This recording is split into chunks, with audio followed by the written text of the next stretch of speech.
Chegou a tropa, acionista põe ovelha pra correr. Para com essa conversinha, passa PlayStation 1000 grau. Não sabe brincar, então desce pro play. E parece que agora vai, hein? Mais um órgão aprova a aquisição da Activision pela Microsoft. Como assim você ainda não entrou nos grupos da Promobit Games? Pagar mais barato, ter acesso aos melhores cupons de descontos de jogos em pré-venda, acessórios e consoles não é o suficiente para você? Então hoje eu vou te falar mais um benefício, tá? O programa de sorteios da Promobit. Existe um link específico da Promobit que você pode participar dos sorteios que são realizados constantemente. E o próximo é do lançamento que vai vir da Sony, hein? Vai ficar de fora? Então já aproveita e garanta o seu lugar acessando aqui no link da descrição. Fala aí galera, sejam todos bem-vindos ao canal mais uma vez. E hoje temos um vídeo aqui para fazer para vocês da Activision. E provavelmente você que é do PlayStation vai se questionar, mas Lorde, o que isso tem a ver com a nossa plataforma, né? Por que fazer um vídeo a respeito do Xbox em si, né, de uma notícia que é mais conveniente para a Microsoft? Bom, isso também pode representar uma coisa muito boa para o próprio PlayStation e você vai entender onde eu quero chegar no decorrer do vídeo. Portanto, você já sabe, fecha essa aba duvidosa aberta aí, pode parar, quer saber, enquanto eu tô fazendo o vídeo aqui, você não vai ficar vendo essas coisas não. Para de conversar, usar, presta atenção aqui. Todo o raciocínio que eu vou desenvolver aqui, lógico que eu não vou falar da boca para fora, como sempre, eu vou mostrar os números aqui no canal e aí você vai conseguir entender plenamente aonde eu vou querer chegar. Bora lá ver então. A fonte da desgraça, né? Olha, mas que coisa triste. O KD brasileiro, que é o órgão, né, o Conselho Administrativo de Defesa Econômica, tomou uma posição favorável à Microsoft e nas argumentações que foram mostradas, esse órgão falou uma das verdades mais claras que eu já estava falando para vocês aqui desde quando esse teatro começou. Uma das conclusões que ele teve é que a Nintendo, por exemplo, não precisa de nenhum conteúdo da Activision Blizzard e a Nintendo, inclusive, está na frente da Microsoft. Ou seja, a Nintendo sem o Call of Duty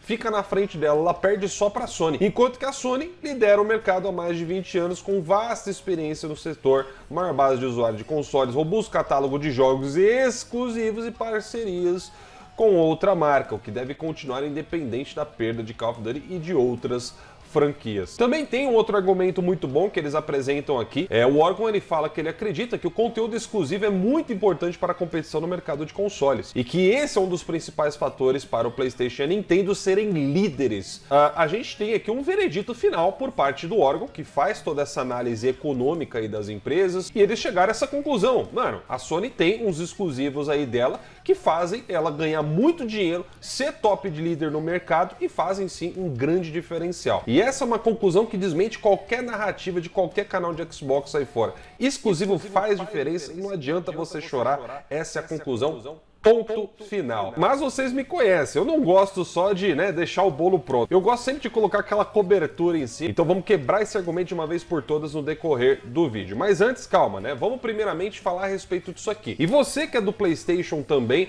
o que você deve pensar sobre isso? Do meu ponto de vista como consumidor de PlayStation, pra mim não faz diferença, porque eu não sou fã das franquias da Activision. Agora é lógico, meu gosto não pode ser usado como referência pra tudo. Eu sei que é uma franquia que vende bastante no PlayStation e a Sony obviamente correu atrás porque ela sabe que ela ia perder uma grana com isso daí. Agora, quanto a essa grana, e ainda falta responder o que isso significa para você que está no PlayStation. Você que é fã da franquia, se ficar sem o código, você tem duas opções. Você pode ir para a plataforma que tem o código, que é um PC ou um Xbox, você pode comprar também, ou de repente até migrar totalmente para o Xbox. Se isso é tudo que você joga, isso é tudo que você preza, cara, de boa, é um motivo que a Microsoft te dá para comprar o Xbox. E aí entra a minha conclusão parcial nesse momento, que é o seguinte, eu já falei para vocês em outros vídeos, quando a Microsoft anunciou a compra da Activision, eu não fiz vídeo sendo contra isso. Eu fiz alguns questionamentos por causa do posicionamento da empresa, né, em outros momentos, mas no vídeo em que eu falei disso, eu falei claramente. Eu achei ótimo, porque o Xbox precisa disso.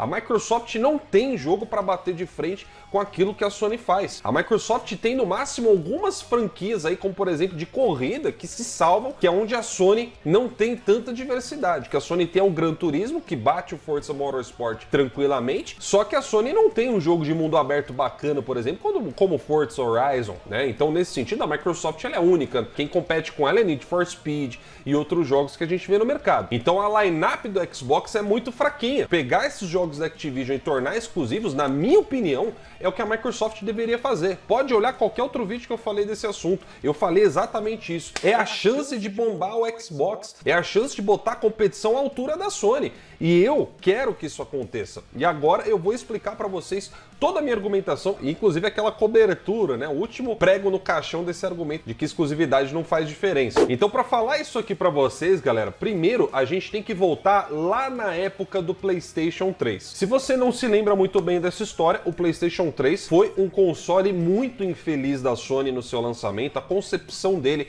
tecnologicamente é maravilhosa na capacidade, mas na praticidade ele não era, né? Os desenvolvedores tinham quase que fazer um curso para aprender a programar para o PlayStation 3. Isso resultou em diversos problemas para a Sony, jogos que eram capados, mesmo ele tendo capacidade maior que a do Xbox 360, saíam piores nele. E além disso, era um hardware muito caro para ser produzido. E isso levou anos para se mudar. A Sony foi lançar os modelos Zen posteriormente no mercado, só que até então a Sony estava apanhando, porque ela chegou na 7ª geração de consoles com muita arrogância. A época do PlayStation 2 para ela foi mamão com açúcar, ela sambou na cara de todo mundo, ela vendeu o triplo, né, se eu não me engano, das unidades do primeiro Xbox, acho que até mais do que isso. Só que o problema é que isso deixou a companhia muito à vontade. Na geração do PlayStation 3 a Sony vacilou e ela só passou a se recuperar quando primeiro ela reduziu os custos de produção e investiu em first party. Os jogos exclusivos fizeram o PlayStation 3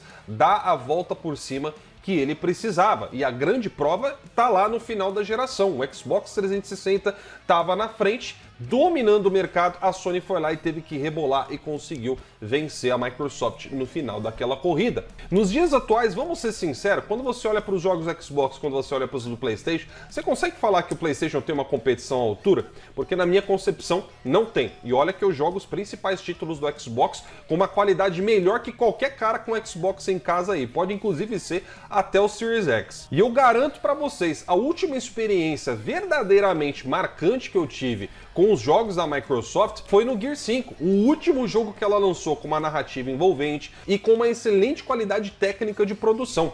De lá pra cá, não teve nada desse nível no Xbox. Mas e aí, o que acontece então com a Sony se ela perder o Call of Duty? Bom, eu vou usar uma fonte aqui que a galera do Xbox adora usar, né? Que é essa fonte que vocês estão vendo aqui, para ninguém falar que eu tô manipulando nada. E essa própria fonte aqui faz um resumo, né, do que alguns especialistas financeiros calcularam caso a companhia perdesse, né, o Call of Duty como um dos jogos do seu catálogo, que seria em torno de 87 a 263 milhões de dólares todos os anos. É bastante coisa isso aqui, não vamos negar. Só que agora, vocês já viram quanto que é a receita do PlayStation por ano? A receita da divisão do PlayStation por ano ultrapassa da casa dos 20 bilhões. A única empresa que consegue superar ela no ramo dos games é a Tencent. Nós estamos falando aqui de bilhões em receita. Olha o quanto que Call of Duty representa dentro desses 20 bilhões. É óbvio que isso aqui não é um dinheiro para ser jogado fora, ninguém está dizendo que seja. Com 263 milhões dá para fazer pelo menos aí na estimativa 2 exclusivos de grande porte aí do PlayStation. Com essa perda aqui, o que a Sony teria que fazer? Ela teria que se virar. Agora, vamos ser sinceros, será que a Sony realmente não tem condição de se virar? Galera, eu não sei se vocês se lembram, mas a Sony adquiriu o estúdio que, de acordo com os próprios fãs de Xbox, foi responsável pelos principais e melhores jogos da maior franquia dos games da Microsoft. A Sony com a Bung, ou Bungie, teria a capacidade de criar um jogo nos mesmos moldes para o PlayStation? Bom, eu acho que a resposta é sim. É óbvio que, né, nem todos os funcionários originais que criaram aquela franquia do Halo estão ainda na Bung, porém um dos fatores mais importantes dentro da empresa é o know-how, é a receita do bolo. Às vezes pode trocar o cozinheiro, mas a receita continua lá e a empresa é mestre no que faz. Galera, a Bang praticamente só sobrevive de Destiny hoje. E vai ver a posição do Destiny no ranking das plataformas. Ele tá sempre entre os mais jogados. E a Sony já mostrou que ela tem muita competência. E é a partir daí onde a gente vai entrar no último tópico desse vídeo, que são os exclusivos. A gente já tá cansado de ouvir falar, existem muitas narrativas de console war, de flame war, né, sobre exclusividade, e a gente sabe que é uma hipocrisia do caramba. Exclusivo lá na época do começo do Xbox One era o que tinha de melhor. Os caras viviam fazendo listinha, usavam notinhas na internet, não adianta negar não, porque eu tenho um vídeo que prova que muita gente aí usando nota, principalmente o maior canal, né, que tinha de console war naquela época, usando nota para fazer comparação dos jogos do Xbox com o do PlayStation, porque a galera do PlayStation não usava nota naquela época não. E listinha de exclusivo então nem se fala, né? Isso aí começou a mudar lá por volta de 2016, 2017, quando a Microsoft começou a capengar. Aí pronto, deixou de ser um argumento, ó, não é mais viável falar disso aí não, galera. Vamos falar contra, ó, não tem que ter exclusividade não. Exclusivo não faz diferença, vai em bundle. Primeiro, vamos entender o quanto que os exclusivos representam para o PlayStation, tá? Será que os exclusivos geram uma boa grana?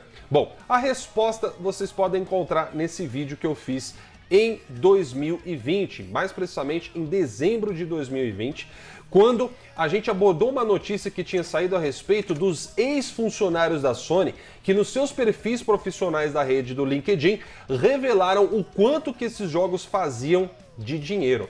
E olha ali em cima as anotações, tá? Para quem duvidar do que eu tô falando, as fontes também estão todas na descrição desse vídeo aqui, beleza? O Horizon Zero Dawn, até a época em que ele tinha vendido cerca de 8 milhões, o jogo conseguiu fazer uma grana de 400 milhões de dólares. Quanto será que ele não fez quando atingiu cerca dos 20 milhões de cópias vendidas? Então não sei vocês, mas pela matemática aqui, eu acho que 400 milhões é maior do que 200, 260 milhões, né? Olha o outro exemplo ali do jogo do Cleitão, né? 10 milhões de unidades, até o ponto que os ex-funcionários revelaram que tinha sido vendido, já tinha feito $500 milhão.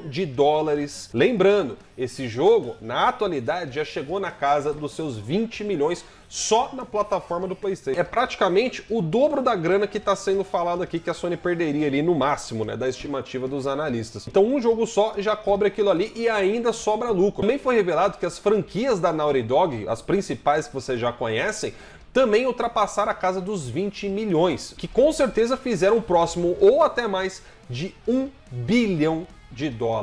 Você acha mesmo que exclusivo não faz diferença? Você acha mesmo que exclusivo, quando vai em bundle, vai de graça, meu amigo? Aliás, esse argumento de bundle é um dos mais burros que eu já vi a galera usando na internet. Ou você acha que a empresa coloca o jogo ali de graça para ser vendido pelo mesmo preço do console? Ah, mas aí tá empurrando o jogo. Ô, meu amigo, não se faz de bobo. O cara, quando vai numa loja, o que mais tem dentro do cenário normal é console sem bundle nenhum. O bundle é mais caro, o preço do jogo tá embutido ali. Ainda que possa estar um pouco reduzido por causa de logística, matéria, porque muitos jogos agora estão vindo em formato digital. Quando vem no bundle, você faz o download ao invés de ter o disco. Então não adianta querer ficar usando esse tipo de argumento raso. O jogo vende, a galera joga e a grande prova tá ali na porcentagem de zeramento dos jogos dos exclusivos do PlayStation. Muitos jogos do Xbox também são vendidos em bundle, e isso desde a geração do primeiro Xbox. O 360 então nem se fala. Então enfim, galera, essa é a minha conclusão a respeito disso. Dou os parabéns aí para a Microsoft.